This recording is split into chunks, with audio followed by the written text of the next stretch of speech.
ce geste de toi viendra mon secours.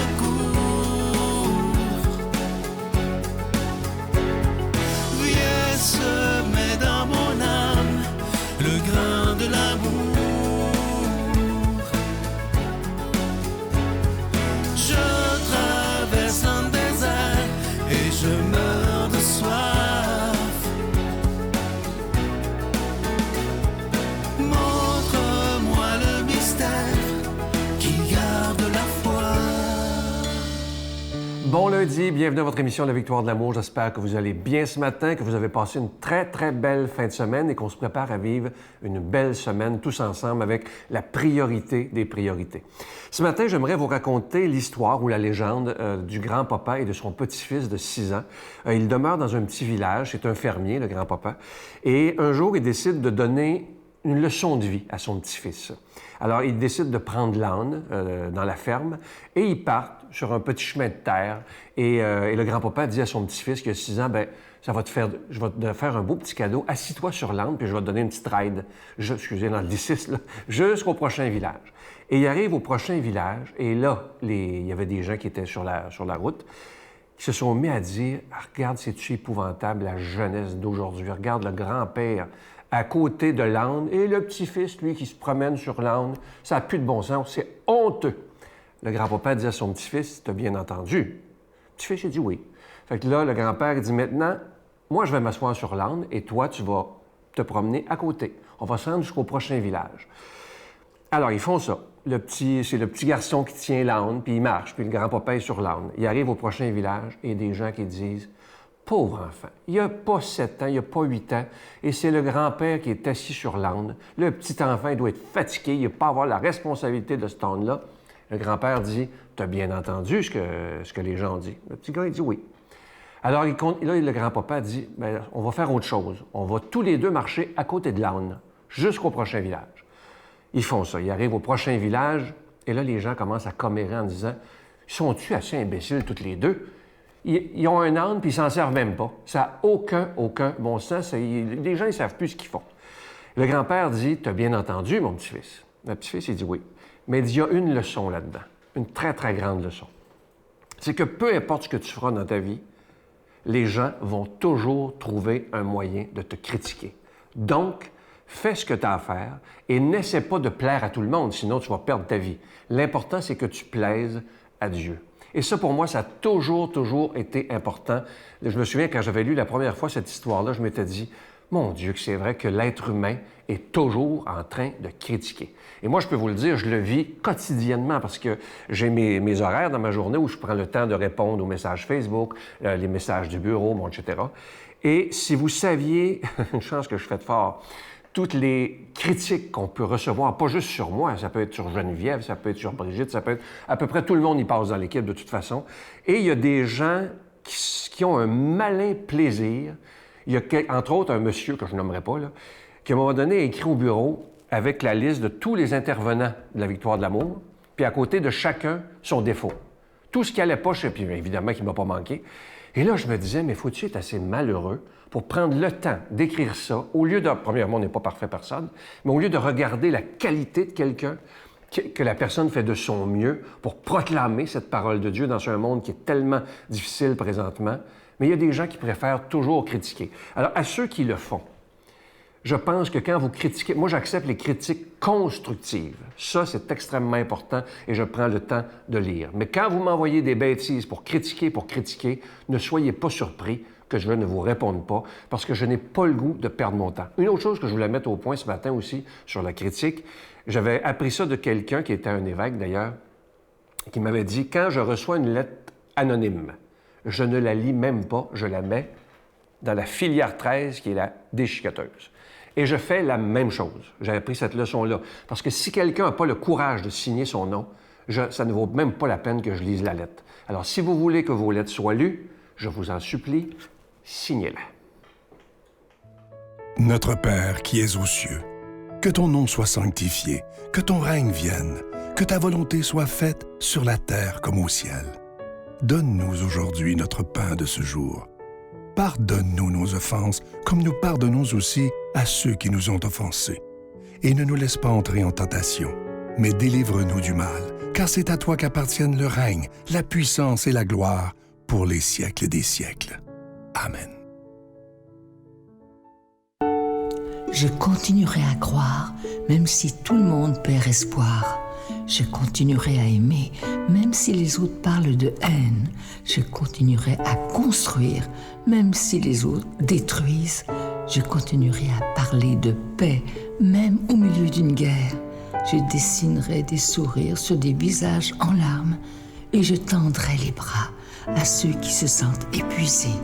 Oui, je continuerai à croire. Encore une fois, je vous parle de mon tout nouveau livre qui s'intitule « Les anges tels que présentés dans la Bible ». Il est tout nouveau, tout chaud. J'y ai mis tout mon cœur et je suis certain qu'il va vous plaire. Vous allez surtout apprendre beaucoup de choses parce que vous savez qu'il y a eu des centaines de livres qui ont été écrits sur les anges et parfois on se dit c'est tellement ésotérique, on ne sait pas où ils ont pris ça. Mais vous savez que les anges, la source historique, c'est vraiment dans la Bible. C'est pas ailleurs, là. C'est vraiment dans la Bible. Alors, vous allez apprendre beaucoup de choses. Il est très facile à lire, évidemment. Vous connaissez mon style. Et comme je vous disais, il est écrit en gros caractères. Vous le recevrez avec un don de 25 $ et si vous en voulez deux, avec un don de 40 $. Je vous donne l'adresse. La Victoire de l'amour, case postale 120, succursale Boucherville à Boucherville. Le J4B 5E6, je vous la redonne. La Victoire de l'amour, case postale 120, succursale Boucherville à Boucherville. Le J4B 5E6, également par téléphone, par carte de crédit du lundi au vendredi, de 8h30 à 16h30 dans le 514-523-4433, 523-4433 ou sans frais le 1-888-811-9291, 1-888-811-9291 et aussi sur notre site Internet qui est une façon très rapide, sécuritaire et efficace de faire votre don. C'est le www.lavictoiredelamour.org. Et je vous rappelle, le cadeau du mois d'octobre, Les anges tels que présentés dans la Bible, c'est mon tout nouveau livre et je vous rappelle qu'il est très, très facile à lire. Merci de tout cœur de ce que vous ferez pour la Victoire de l'amour parce que vous savez que sans vous, cette émission, elle n'existerait pas. Merci d'être des protecteurs de la foi, comme je vous dis souvent, mais aussi et surtout des défenseurs de la foi.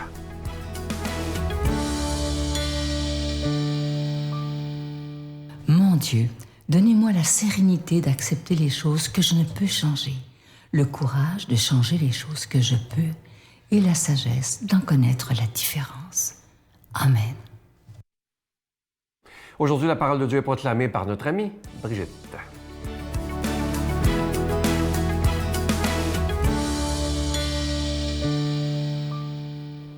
Bon matin tout le monde.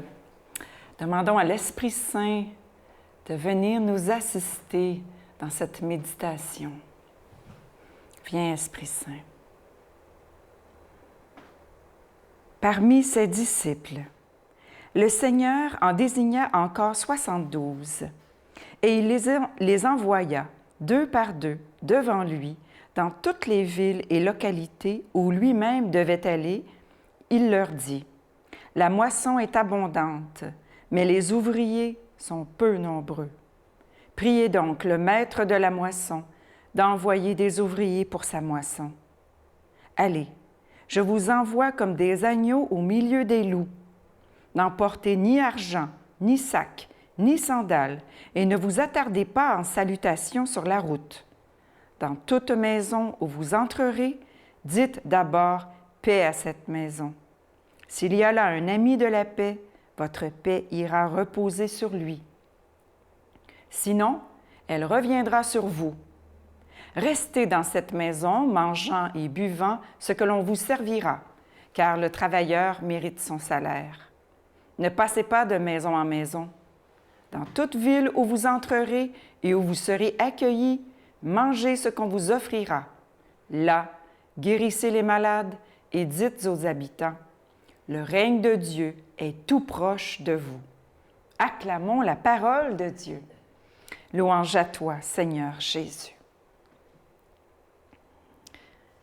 Oui, le règne de Dieu est proche de nous. Ça fait 2000 ans qu'il nous tourne autour.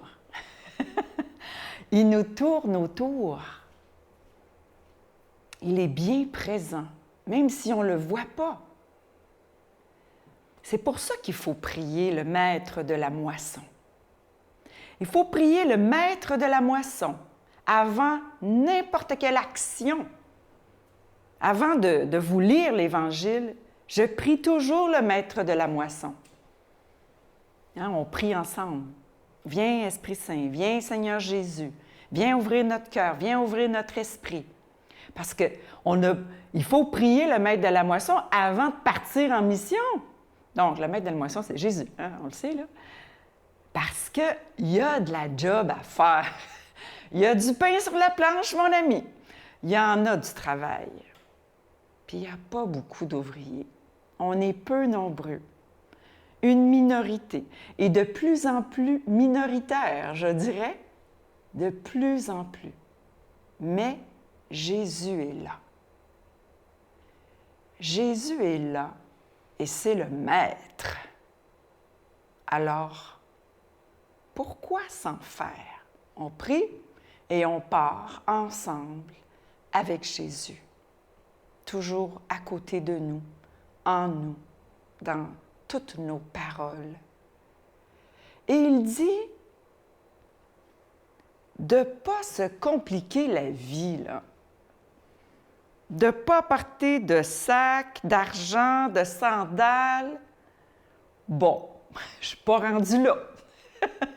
J'ai toujours ma sacoche, là, puis, tu sais, on a besoin d'argent pour vivre, là. Voyons, je suis sûre que les apôtres, quand ils se promenaient, ils avaient leur sac puis leurs sandales, là. Puis, ne vous attardez pas en salutations sur la route. Oui, tu sais, placoter à un, placoter à l'autre. Bien, quand tu placotes tout le temps, bien, tu n'arrives pas à ta mission, là. Arrêtez de parler, là, de tout, de la pluie, du beau temps, de salutations, puis comment ça va, puis ta fille, puis ta soeur, puis ta mère, gna, gna, gna, puis là, ça finit plus. Non, non. Si tu veux me suivre, tu seras dépouillé d'un paquet d'affaires. Dépouille-toi de ce que tu es capable de te dépouiller pour aujourd'hui. Peut-être une plus petite sacoche.